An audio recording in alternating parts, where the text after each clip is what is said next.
Party کا manifesto.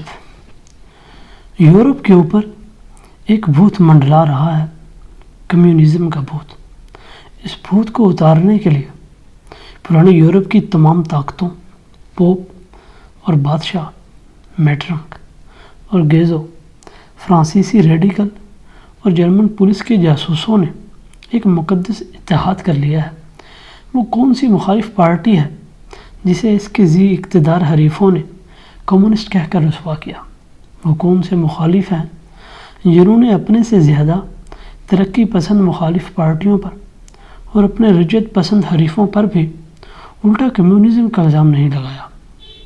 اس حقیقت سے دو باتیں ظاہر ہوتی ہیں۔ نمبر 1، تمام یورپی طاقتوں نے کمیونزم کو بجائے خود اب ایک طاقت تسلیم کر لیا ہے۔ وقت آ گیا ہے کہ کمیونسٹ اب ساری دنیا کے سامنے برملا اپنے خیالات، مقاصد اور رجحانات کی اشاعت کریں اور کمیونزم کے بھوت کی اس طفلانہ کہانی کے جواب میں خود اپنی پارٹی کا مینیفیسٹو پیش کریں۔ اس غرض سے مختلف قوموں کے کمیونسٹ لندن میں جمع ہوئے اور مندرجہ ذیل مینیفیسٹو، جو کہ مختلف زبانوں میں ہے، شائع کیا جائے گا۔ بورژوا اور پرولتاریہ، یعنی سرمایہ دار اور عام مزدور طبقہ۔ بورژوا سے جدید سرمایہ داروں کا طبقہ مراد ہے، جو سماجی پیداوار کے ذرائع کے مالک ہیں اور مزدوروں سے اجرت پر کام لیتے ہیں۔ پرولتاریہ موجودہ زمانے کا اجرت پر کام کرنے والے مزدوروں کا طبقہ ہے، جس کے پاس اپنا کوئی ذریعہ پیداوار نہیں اور جسے زندہ رہنے کے لیے اپنی قوت محنت بیچنی پڑتی ہے۔ آج تک تمام سماجوں کی تاریخ طبقاتی جدوجہد کی تاریخ ہے، یعنی وہ تمام تاریخ جو قلم بند ہو چکی ہے۔ 1847 میں سماج کے ماقبل تاریخ کا زمانہ، یعنی تاریخ کے قلم بند ہونے سے پہلے کی سماجی تنظیم گویا کسی کو معلوم نہ تھی، لیکن اس کے بعد ہیکسٹاسن نے روس میں زمین کی مشترکہ ملکیت کا پتہ لگایا۔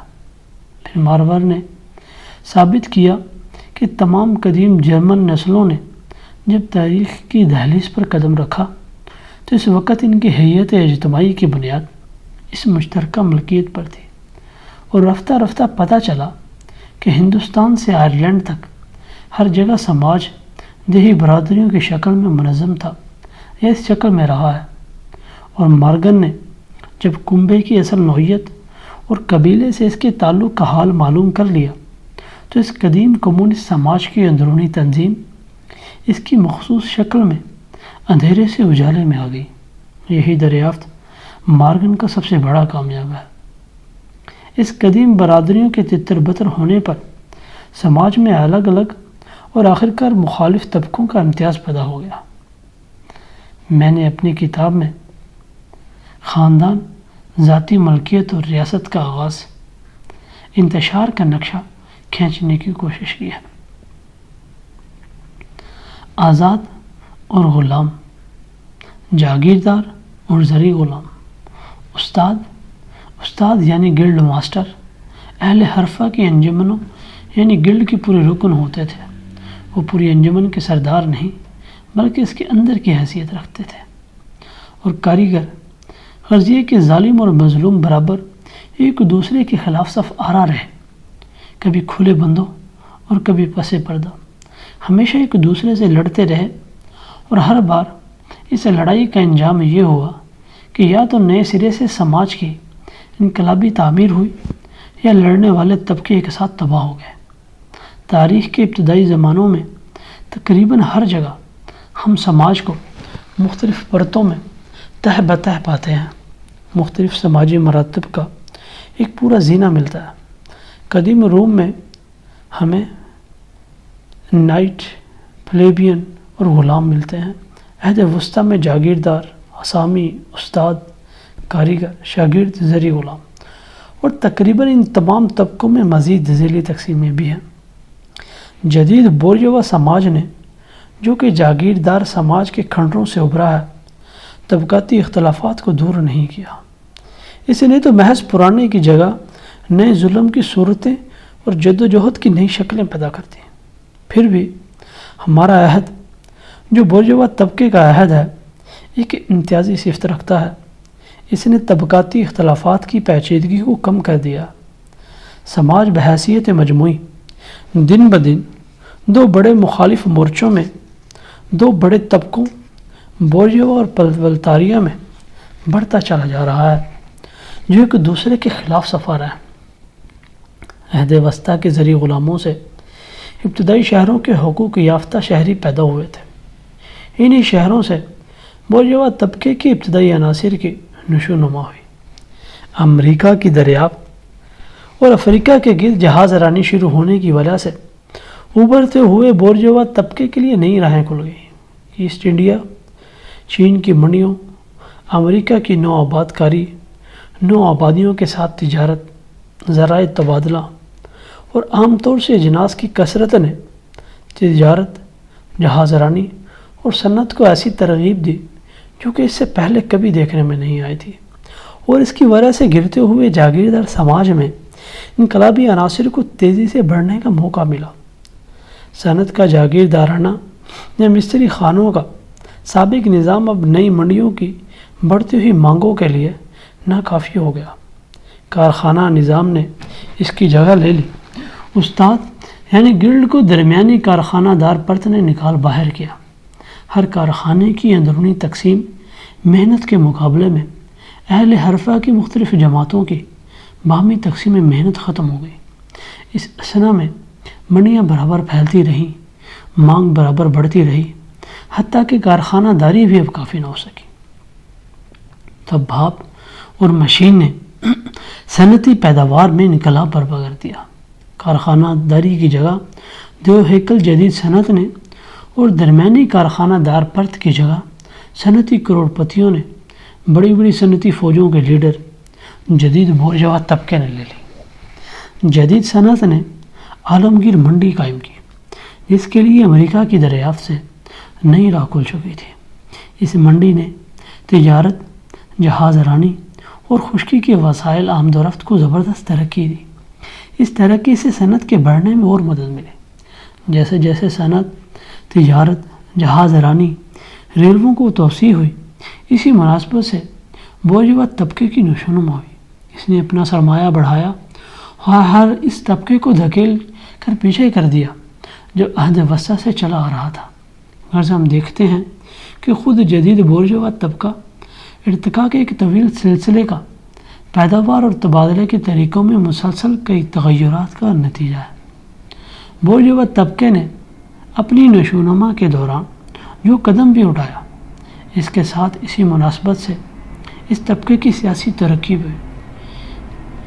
جاگیردار کے عہد حکومت میں وہ ایک مظلوم طبقہ تھا۔ زمانہ وسطیٰ کے کمیون یعنی بلدیہ کمیون فرانس میں ابتدائی قصباتی شہروں کا نام اسی وقت سے چلا آتا ہے، جبکہ انہوں نے اپنے جاگیردار آقاؤں سے لڑ کر مقامی خود انتظامی اور تیسرے طبقے کی حیثیت سے اپنے سیاسی حقوق بھی حاصل نہیں کیے تھے۔ اس کتاب میں عام طور پر بورژوا طبقے کی اقتصادی نشوونما کا ذکر کرتے ہوئے انگلینڈ کو اور سیاسی نشوونما کا ذکر کرتے ہوئے فرانس کو پیش نظر رکھا گیا ہے۔ اٹلی اور فرانس کے شہری باشندوں نے اپنی شہری برادریوں کو یہ نام اسی وقت دے دیا تھا جب انہوں نے اپنی جاگیردار مالکوں سے خود حکومت کے ابتدائی حقوق خریدے یا زبردستی حاصل کیا۔ میں ایک ہتھیار بند اور خود مختار جماعت، کہیں آزاد شہری جمہوریہ جیسے اٹلی اور جرمنی میں، اور کہیں بادشاہی حکومت میں محصول گزار تیسرا طبقہ جیسے فرانس میں۔ بعد میں اصل کارخانہ داری کے زمانے میں اس نے عمرہ کے خلاف نیم جاگیرداری یا خود مختار شاہی حکومت کا پلہ بھاری کیا، اور حقیقت میں عام طور پر بڑی بڑی بادشاہوں کا سنگ بنیاد رکھا۔ اسی بورژوا طبقے نے بالآخر بڑی صنعت اور عالمگیر منڈی قائم ہو جانے پر جدید نمائندہ ریاست میں بلا شرکت غیرے اپنے لیے سیاسی اقتدار حاصل کر لیا۔ جدید صنعت کا صیغہ انتظامی تو محض ایک کمیٹی ہے جو پورے بورژوا طبقے کے مشترکہ معاملات کی دیکھ بھال کرتی ہے۔ بورژوا طبقے نے تاریخی اعتبار سے نہایت انقلابی خدمت انجام دی ہے۔ بورژوا طبقے کا جہاں کہیں غلبہ ہوا، اس نے تمام جاگیردار، سرقبیلی اور دیہاتی رومانوی تعلقات کا خاتمہ کر دیا۔ اس نے بے دردی سے ان گوناگوں جاگیردار بندھنوں کو توڑ دیا جو انسان کو اس کے پیدائشی آقاؤں کا پابند کیے ہوئے تھے، اور خالص تن پروری اور بے درد نقد لین دین کے سوا آدمی میں اور کوئی رشتہ باقی نہیں رہنے دیا۔ اس نے مقدس مذہبی ولولے، بہادرانہ اور لازمیوں اور پیٹی بورژوا جذبات پرستی کے تمام کیف کو حرص اور خود غرضی کے سرد پانی میں ڈبو دیا۔ اس نے جوہر ذاتی کو آنے پائے میں بدل دیا اور بے شمار ناقابل ضبط سند یافتہ آزادیوں کی جگہ ریا اور مکر سے بھری واحد آزادی قائم کی، اور وہ ہے تجارت کی آزادی۔ مختصراً یہ کہ اس نے مذہب اور سیاست کے پردوں میں ڈھکے ہوئے استحصال کی جگہ اوریا حیاسوز براہ راست وحشیانہ استحصال رائج کر دیا ہے۔ بورژوا طبقے نے ہر اس پیشے کی عظمت چھین لی جس کی اب تک عزت ہوتی آئی تھی اور جس کی تھاک بیٹھی ہوئی تھی۔ اس نے طبیب، وکیل، مذہبی پیشوا، شاعر، اہل علم سب کو اپنا تنخواہ دار، اجرت پر کام کرنے والا مزدور بنا دیا ہے۔ بورژوا طبقے نے خاندانی رشتوں کی دلگداز جذبات پرستی کا نقاب چاپ کر دیا ہے اور ان کو محض روپے آنے پائے کا رشتہ بنا کر رکھ دیا ہے۔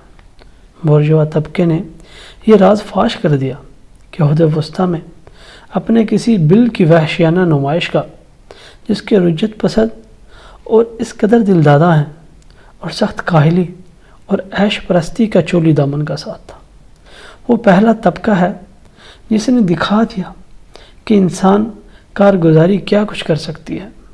اس نے وہ عجائبات پیش کیے ہیں جن کے مقابلے میں مصر کے اہرام، روم کے نہریں اور گوتھک نمونے کے شاندار گرجے حیج ہیں۔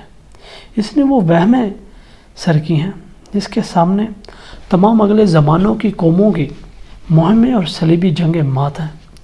بورژوا طبقہ آلات پیداوار میں اور ان کی وجہ سے تعلقات پیداوار میں اور ان کے ساتھ سماج کے سارے تعلقات میں لگاتار انقلابی الٹ پلٹ کیے بغیر زندہ نہیں رہ سکتا۔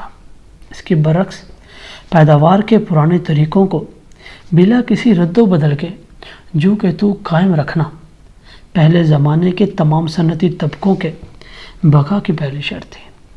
پیداوار میں پہم انقلابی الٹ پلٹ، جملہ سماجی تعلقات میں لگاتار خلل، دائمی عدم استحکام اور ہلچل بورژواجی کے عہد کو پہلے کے تمام زمانوں سے ممتاز کرتی ہے۔ تمام دیرینہ تعلقات جو پتھر کی لکیر بن چکے تھے، اپنے قدیم اور لائق احترام تعصبات اور عقیدوں کے لاؤ لشکر سمیت نیست و نابود ہو گئے، اور نئے قائم ہونے والے تعلقات جڑ پکڑنے بھی نہیں پاتے کہ فرسودہ ہو جاتے ہیں۔ کل تک جو ٹھوس تھا آج ہوا ہو گیا، جو پاک تھا وہ نجس ٹھہرا، اور انسان آخر کار مجبور ہوا کہ اپنی زندگی کی حقیقتوں کا اور اپنے ہم جسوں کے ساتھ اپنے تعلقات کا پورے ہوش و حواس کے ساتھ جائزہ لے۔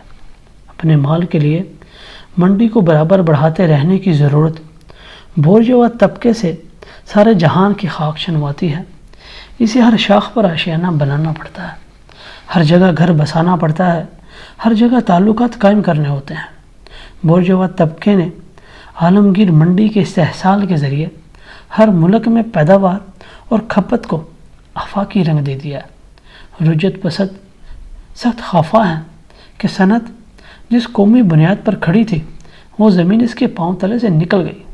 پہلے سے چلی آنے والی تمام قومی صنعتیں تباہ کر دی گئی یا دن بدن تباہ ہوتی جا رہی ہیں۔ نئی صنعتیں ان کی جگہ لے رہی ہیں جن کو رائج کرنا تمام مہذب قوموں کے لیے زندگی اور موت کا سوال بنتا جا رہا ہے۔ یہ وہ صنعتیں ہیں جن میں اپنے دیس کا ہی کچا مال استعمال نہیں ہوتا، بلکہ دور دور کے علاقوں سے کچا مال آتا ہے۔ ان صنعتوں کی پیداوار کی کھپت صرف اپنے ملک میں نہیں بلکہ دنیا کے ہر گوشے میں ہوتی ہے۔ پرانی ضرورتوں کی جگہ جو اپنے ملک کی پیداوار سے پوری ہو جایا کرتی تھی، اب نئی ضرورتیں پیدا ہو گئی ہیں جن کو پورا کرنے کے لیے دور دراز کے ملکوں اور علاقوں کا مال چاہیے۔ پرانی مقامی اور قومی علیحدگی اور خود کفالتی کے بدلے اب ہر طرف باہمی اشتراک کا دور دورہ ہے اور قوموں کی ایک سے دوسرے عالمگیر وابستگی دیکھنے میں آتی ہے۔ اور مادی پیداوار کا جو حال ہے وہی ذہنی پیداوار کا بھی ہے۔ ہر قوم کے ذہنی کارنامے ساری دنیا کی میراث بنتے جا رہے ہیں۔ قومی یک طرفہ پن اور تنگ نظری دن بدن ناممکن ہوتی جا رہی ہے۔ متعدد قومی اور مقامی ادب سے مل کر ایک عالمگیر ادب جنم لے رہا ہے۔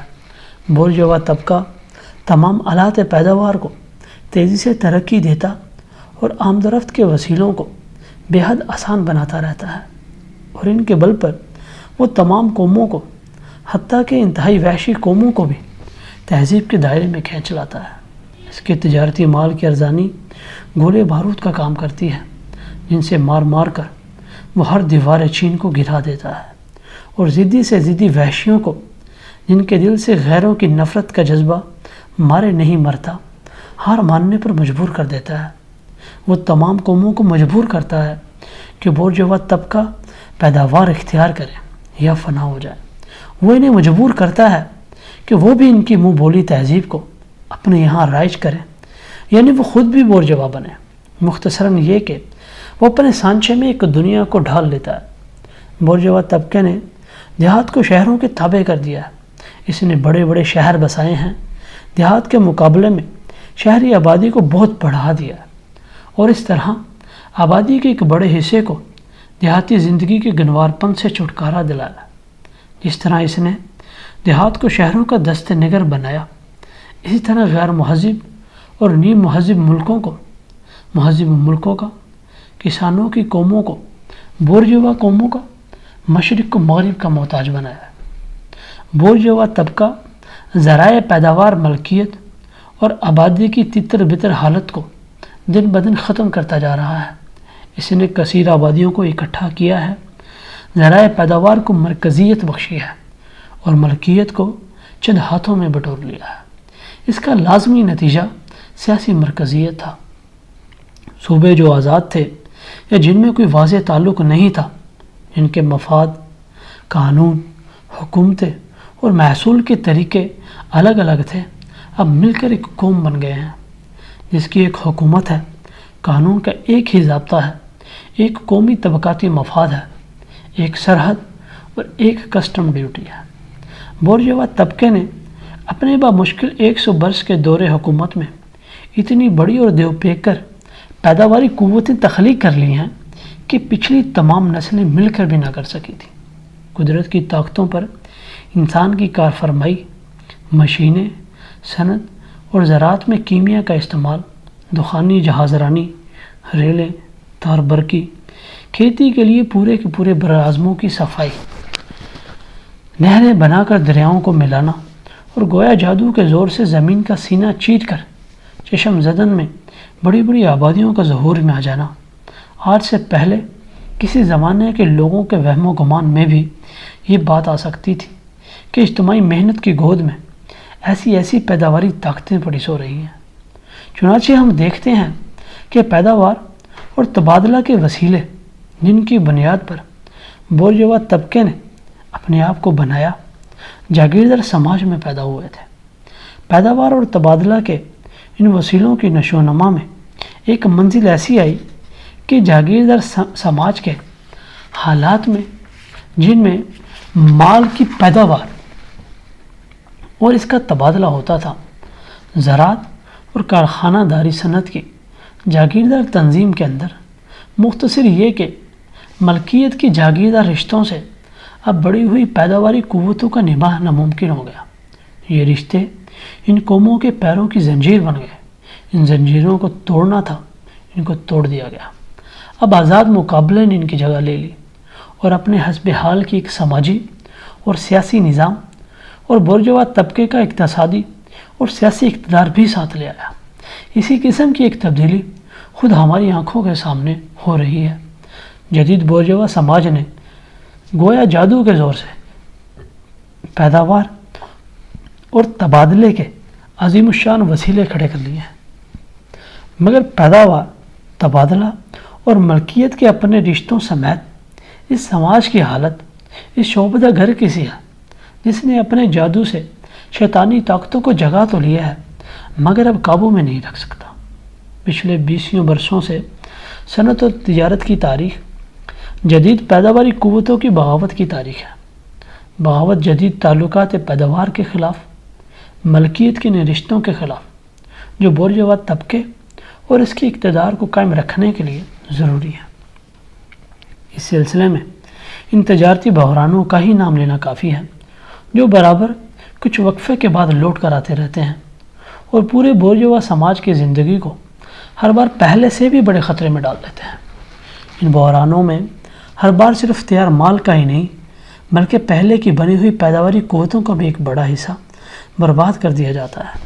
ان بحرانوں میں گویا ایک وبا سے پھیل جاتی ہے، فاضل پیداوار کی وبا، جو پہلے کے تمام زمانوں میں ایک انہونی سی بات معلوم ہوتی تھی۔ سماج دفعتاً اپنے آپ کو کچھ دنوں کے لیے بربریت کے عالم میں پاتا ہے۔ ایسا معلوم ہوتا ہے جیسے قحط یا عالمگیر جنگ کی تباہ کاریوں نے تمام وسائل حیات کے دروازے بند کر دیے ہیں۔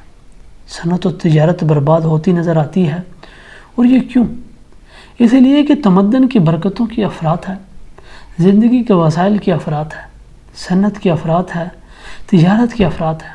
سماج کے ہاتھ میں جو پیداواری قوتیں ہیں ان سے اب بورژوا ملکیت کے نظام کی مزید ترقی میں کوئی مدد نہیں ملتی، بلکہ اس کے برعکس وہ اتنی طاقتور ہو گئی ہیں کہ اس نظام کو سنبھالے نہیں سنبھلتی۔ یہ نظام ان کے پیروں کی زنجیر بن جاتا ہے، اور جو ہی وہ ان زنجیروں پر قابو پاتی ہیں پورے بورژوا سماج میں خلل پڑ جاتا ہے۔ بورژوا ملکیت کا وجود خطرے میں پڑ جاتا ہے۔ بورژوا تعلقات کا دامن اتنا تنگ ہے کہ وہ خود اپنی پیدا کی ہوئی دولت بھی نہیں سنبھال سکتا۔ پھر بورژوا طبقہ ان بحرانوں پر قابو کیسے پاتا ہے؟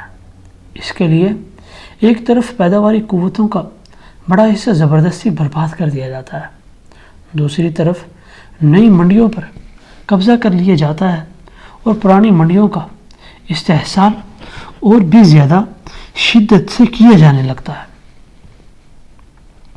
وہ ہتھیار جن سے بورژوا طبقے نے جاگیردار نظام کو زیر کیا تھا اب خود بورژوا طبقے کے خلاف اٹھائے جا رہے ہیں، لیکن بورژوا طبقے نے صرف وہ ہتھیار ہی نہیں ڈالے جو اس کی موت کا پیغام لا رہے ہیں، وہ ان آدمیوں کو بھی وجود میں لے آیا ہے جو یہ ہتھیار اٹھائیں گے، یعنی پرولتاریہ، جدید مزدور طبقہ، جس نسبت سے بورژوا طبقے یعنی سرمایہ کی ترقی ہوتی ہے، اسی نسبت سے پرولتاریہ یعنی جدید مزدور طبقہ بھی ترقی کرتا ہے، جو زندہ اسی وقت رہ سکتا ہے جب تک اسے کام ملتا رہے، اور کام اسی وقت تک مل سکتا ہے یا ملتا ہے جب تک اس کی محنت سرمایہ کو بڑھاتی رہتی ہے۔ یہ مزدور جنہیں اپنے آپ کو فردن کر کے بیچنا پڑتا ہے، تجارت اور سب چیزوں کی طرح ایک جنس سے تبادلہ ہے، لہٰذا یہ بھی مقابلے کے تمام ہیر پھیر اور منڈی کے تمام اتار چڑھاؤ کے رحم و کرم پر ہے۔ مشینوں کے وسیع استعمال اور محنت کی تقسیم کی وجہ سے مزدوروں کا کام اپنی تمام انفرادی خصوصیت کھو چکا ہے، اور اسی وجہ سے مزدور کے لیے اس میں کوئی دلکشی باقی نہیں رہی۔ وہ مشین کا دم چھلا بن کر رہ گیا ہے۔ اس کو اب صرف ایک ڈھب جاننا چاہیے جو نہایت سیدھی سادی، نہایت اکتا دینے والی اور نہایت آسانی سے آنے والی چیز ہے۔ چنانچہ مزدور پر لاگت تقریباً تمام ان وسائل زندگی تک محدود ہے جو اس کے اپنے گزارے اور افزائش نسل کے لیے ضروری ہے، لیکن کسی جنس کی قیمت اور اس لیے محنت کی قیمت۔ کارل مارکس نے بتایا کہ مزدور اپنی محنت نہیں بلکہ اپنی محنت کی طاقت بیچتا ہے۔ اس سلسلے میں مارکس کی کتاب اجرتی محنت اور سرمایہ پر اینگلس کا مقدمہ پڑھیے۔ ایڈیٹر: اس سلسلے میں بھی اس کی پیداواری لاگت کے برابر ہے، اس لیے کام جتنا زیادہ ناپسندیدہ ہوتا جاتا ہے اسی نسبت سے اجرت بھی کم ہوتی جاتی ہے۔ یہی نہیں بلکہ جس نسبت سے مشینوں کا استعمال اور محنت کی تقسیم بڑھتی ہے اسی نسبت سے مشقت کا بوجھ بڑھتا ہے، چاہے وہ کام کے گھنٹے بڑھنے ہو، مقررہ وقت میں زیادہ کام لینے کی وجہ سے ہو، یا مشین کی رفتار تیز ہو جانے سے۔ جدید صنعت نے اہل حرفہ کے چھوٹے کارخانے کو صنعتی سرمایہ کی بڑی فیکٹری میں بدل دیا ہے۔ مزدوروں کے کثیر انبوہ کو فیکٹری میں جمع کر کے فوجی سپاہیوں کی طرح ان کی تنظیم کی ہے۔ افسروں اور حوالداروں کا ایک پورا سلسلہ ہے جن کی کمان میں انہیں صنعتی فوج کے عام سپاہیوں کی طرح رکھا گیا ہے۔ وہ صرف بورژوا طبقے، بورژوا ریاست کے غلام نہیں ہیں، وہ ہر دن اور ہر گھڑی مشین کی،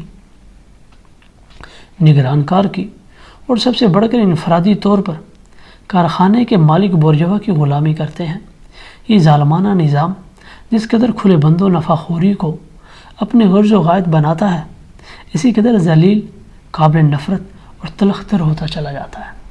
جسمانی محنت میں مہارت اور طاقت صرف کرنے کی ضرورت جس قدر کم ہوتی جاتی ہے، یعنی دوسرے لفظوں میں جدید صنعت جتنی زیادہ ترقی کرتی ہے اسی قدر عورتوں اور بچوں کا کام مردوں کی جگہ لے لیتا ہے۔ مزدور طبقے کے لیے عمر اور جنس کی بنا پر امتیاز قائم کرنے کا اب کوئی سماجی جواز باقی نہیں رہا۔ سب محنت کے اعلیٰ کار ہیں جن کی قیمت ان کی عمر اور جنس کے لحاظ سے بڑھتی گھٹتی رہتی ہے۔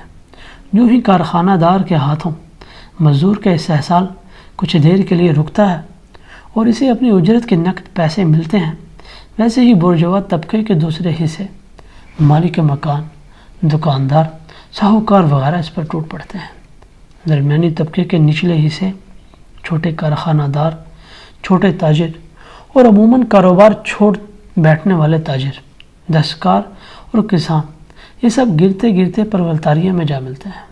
کچھ تو اس وجہ سے کہ جس پیمانے پر جدید صنعت چلائی جاتی ہے اس کے لیے ان کا حقیر سرمایہ کفایت نہیں کرتا، اور بڑے سرمایہ داروں کے مقابلے میں ان کی لٹیاں ڈبوتی جاتی ہے، اور کچھ اس وجہ سے کہ ان کا مخصوص ہنر اب پیداوار کے نئے طریقوں کی بدولت کسی کام کا باقی نہیں رہتا۔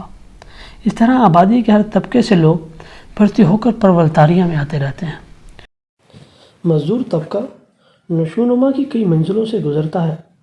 پیدا ہوتے ہی بورژوا طبقے سے اس کی جدوجہد شروع ہو جاتی ہے۔ شروع میں کسی ایک بورژوا کے خلاف جو براہ راست ان کا استحصال ہوتا ہے، اکے دکے مزدور مقابلے پر اترتے ہیں۔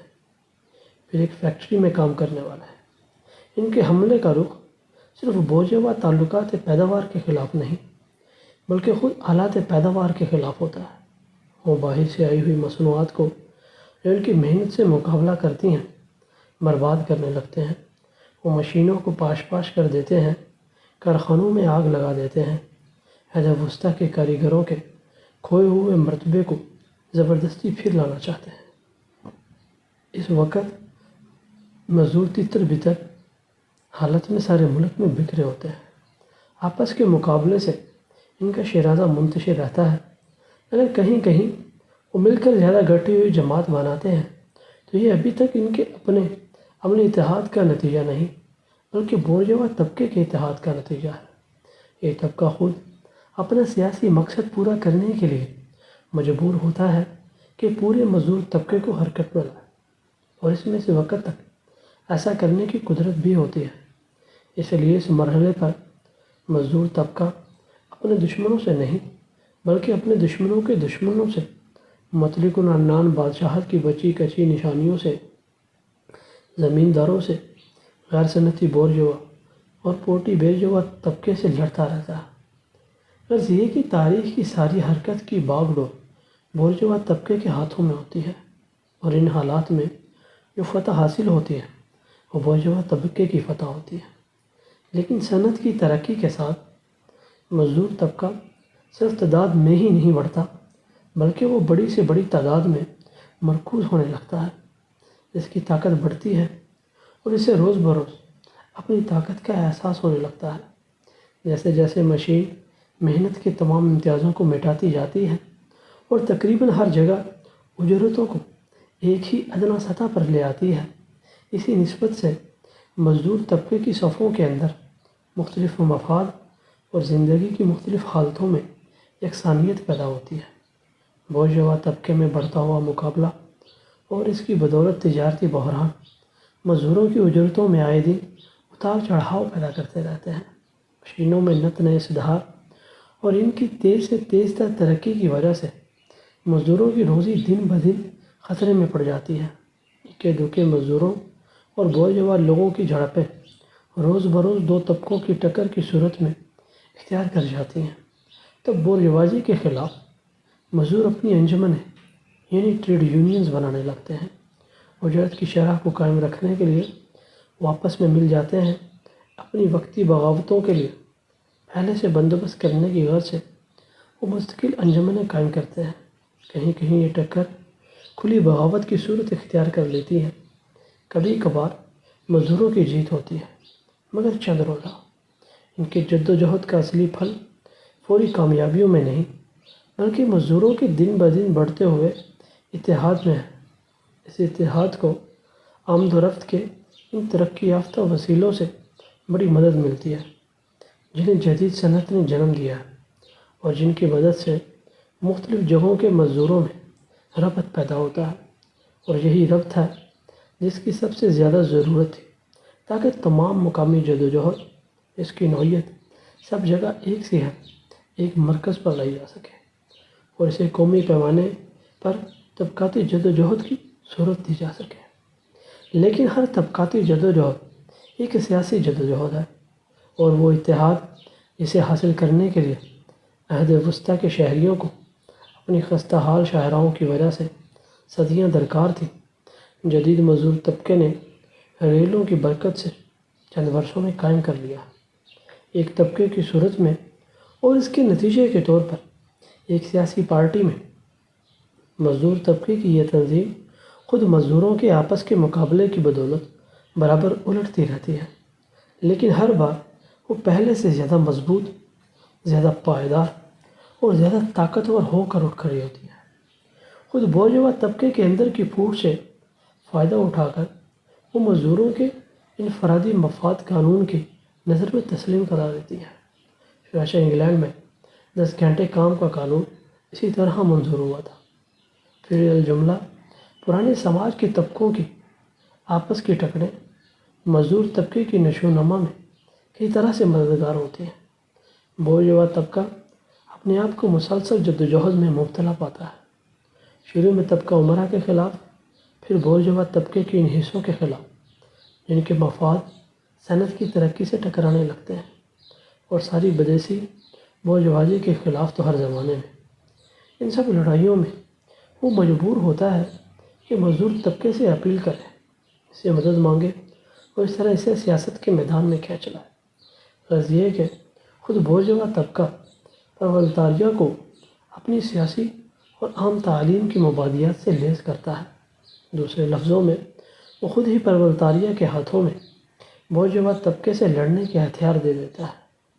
پھر ہم یہ بھی دیکھ چکے ہیں کہ صنعت کی ترقی سے حکمران طبقوں کے بعض پورے کے پورے گروہ تباہ ہو کر مزدور طبقے میں آ ملتے ہیں، یا کم از کم ان کے حالات زندگی کے تباہ ہونے کا خطرہ پیدا ہو جاتا ہے۔ ان سے بھی مزدور طبقے کو روشن خیالی اور ترقی کی نئی مبادیات ملتی ہیں۔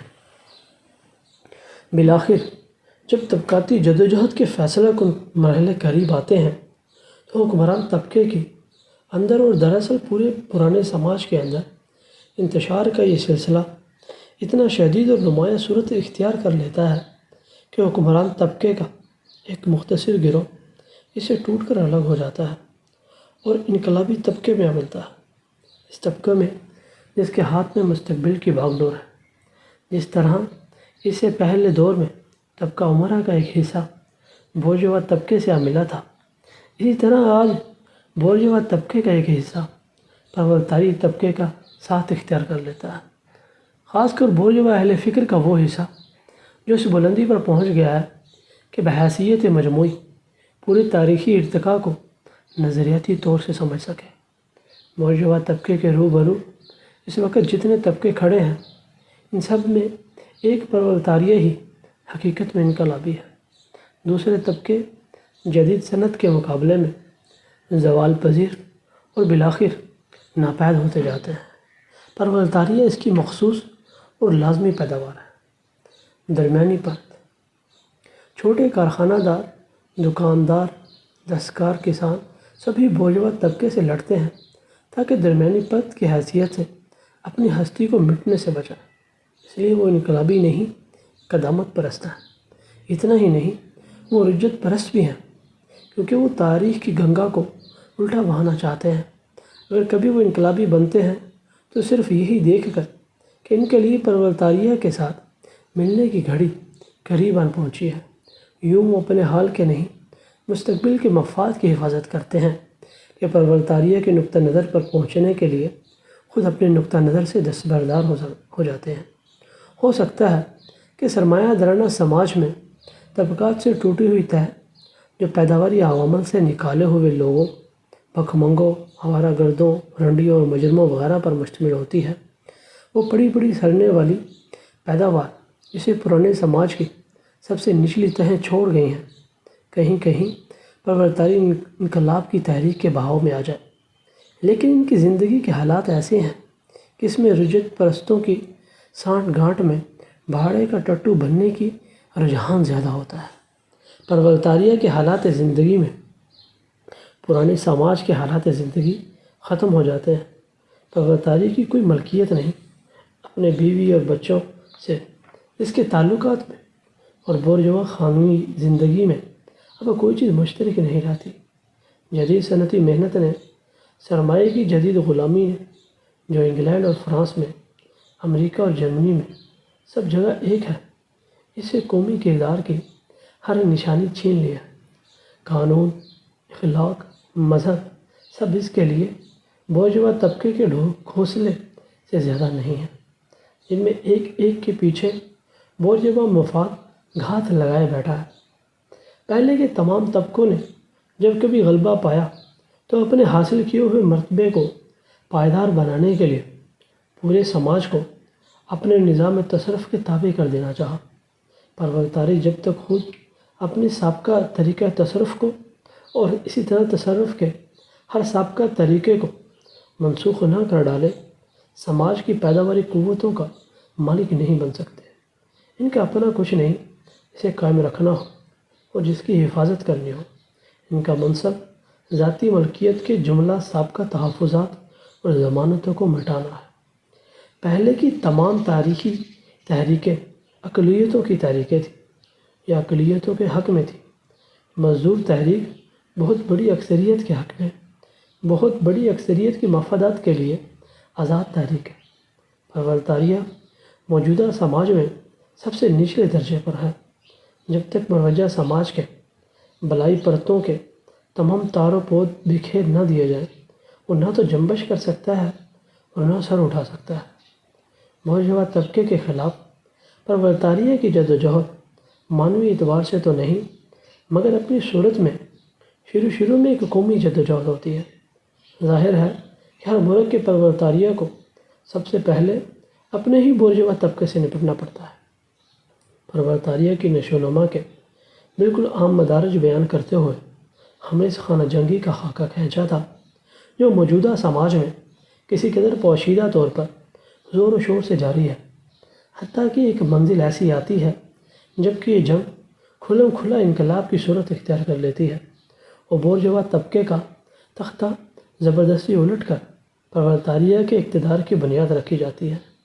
ہم نے دیکھا کہ آج تک ہر سماج کی بنیاد ظالم اور مظلوم طبقوں کے تصادم پر رہی ہے، لیکن کسی طبقے پر ظلم کرنے کے لیے بھی ایسے حالات مہیا کرنے کی ضرورت ہوتی ہے جن میں طبقہ کم از کم اپنی غلامانہ زندگی کو برقرار رکھ سکے۔ زرعی غلامی کے زمانے میں زرعی غلام بڑھتے بڑھتے کمیون کا رکن بنا، ٹھیک اسی طرح جیسے پیٹی بورژوا آدمی جاگیردارانہ مترک العنانی کے جوئے تلے ترقی کر کے بورژوا بن گئے۔ اس کے برعکس جدید مزدور صنعت کے فروغ کے ساتھ اوپر اٹھنے کے بجائے اپنے طبقے کے موجودہ معیار زندگی سے بھی نیچے گرتا جاتا ہے۔ وہ نادار ہوتا جا رہا ہے اور ناداری آبادی اور دولت دونوں سے زیادہ تیزی سے بڑھتی ہے، اور اسے یہ حقیقت واضح ہوتی ہے کہ بورژوا طبقہ اب اس قابل نہیں رہا کہ سماج پر حکمرانی کر سکے اور اپنے طبقے کے حالات زندگی کو ہماگیر قانون کا درجہ دے کر پورے سماج پر چسپاں کر سکے۔ وہ حکومت کرنے کا اہل نہیں رہا کیونکہ وہ اپنے غلاموں کو اپنی غلامی میں بھی زندگی کی ضمانت نہیں دے سکتا، کیونکہ وہ انہیں اس قدر نیچے گرنے سے نہیں روک سکتا کہ بجائے خود ان سے روزی حاصل کرنے اسے خود انہیں روٹی دینی پڑتی ہے۔ سماج اب اس بورژوا طبقے کے تحت نہیں رہ سکتا۔ دوسرے لفظوں میں اب اس کے وجود کو سماج کے ساتھ کوئی مطابقت نہیں رہی۔ بورژوا طبقے کے وجود اور اقتدار کی لازمی شرط یہ ہے کہ سرمایہ برابر بنتا اور بڑھتا رہے۔ سرمایہ کے وجود کے لیے اجرتی محنت شرط ہے۔ اجرتی محنت خصوصاً تمام مزدوروں کے آپس کے مقابلے پر منحصر ہے۔ صنعت کی ترقی سے جس کو بورژوا طبقے کے ہاتھوں بلا ارادہ فروغ ہوتا ہے، مزدوروں کی ایک دوسرے سے علیحدگی دور ہوتی ہے جو باہمی مقابلے کا نتیجہ تھی، اور اس کے بجائے ساتھ کام کرنے کی وجہ سے ان میں انقلابی ایکا پیدا ہونے لگتا ہے۔ غرض یہ کہ جدید صنعت کی ترقی سے وہ بنیاد ہی غارت ہو جاتی ہے جس پر بورژوا طبقہ مال پیدا کرتا اور اس کو تصرف میں لاتا ہے۔ لہذا بورژوا طبقے نے سب سے بڑھ کر جن کو پیدا کیا وہ اس کی اپنی قبر کھودنے والے ہیں۔ اس کا زوال اور پرولتاریہ کی فتح لازمی ہے۔